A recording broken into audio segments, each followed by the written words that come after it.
All right, thanks so much, Clayton. Well, a little girl's trip to the zoo ends with a valuable lesson. Don't mess with a big gorilla.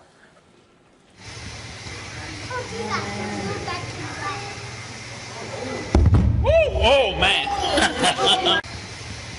Yeah, a little different than the happy-go-lucky dancing gorilla in the Jungle Book. The animal charged right at the glass you see there and even ended up cracking it. The toddler, of course, was shaken up but not hurt and ran away. Well, this just days after a mother was charged with endangering her child after allegedly dangling a 2-year-old over a cheetah exhibit, the boy falling in and breaking his leg. So as this happens, what do parents need to know to teach their kids to respect animals? Joining me now is conservationist and host of Ocean Mysteries on ABC, Jeff Corwin. Thank you so much for being with us.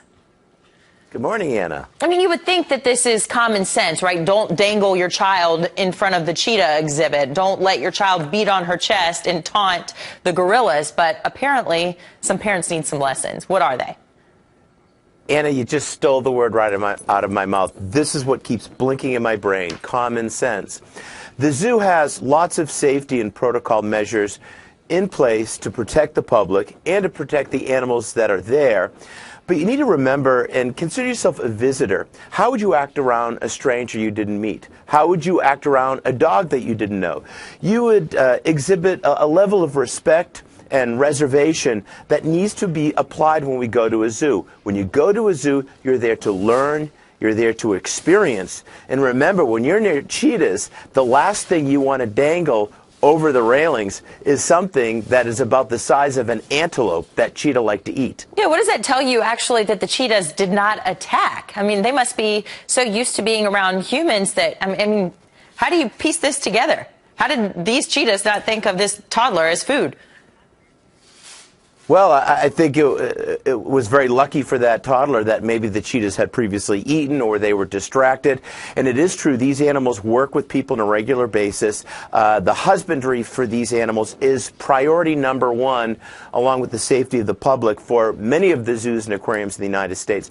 So there are systems in place to make sure that we can help if something does go awry. But the most important thing that people need to keep in mind is to have the common sense. I mean, if you go there at a zoo and you see a railing that's up to your chest and there's a predator beneath it, why would you put your child to the other side? Of course. I mean, come on. Well, the sweet spot about the zoo in any of these places, whether it's SeaWorld or some zoo, animal rights activists will say these animals should not be in captivity in the first place. But the sweet spot is when a child comes and they are inspired about nature. They want to conserve. They want to treat the environment in healthy ways. How do we make our kids take that away rather than gawking at these animals? Well, I think that's an incredibly important point. You go to a zoo, and many of these zoos, keep in mind, Anna, are in urban communities. So for many children, this is their only access to nature. And there are many scientists, biologists, and conservationists around today that were inspired from their first experience in a zoo. As a biologist today, with the career that I do and I have, was based on my dad, who was a Boston police officer and would drop me off at the Franklin Park Zoo, where I learned about animals. So zoos are critically important to our communities. But we need to teach our children to have respect. This behavior that we see with young people at zoos isn't limited to zoos. We see this with social media and everything. You take time with your family, have them drink in the moment, and walk away with that special gift about learning about environmental stewardship. Couldn't have said it better. Jeff Corwin, thank you so much for your insight today. Thank you.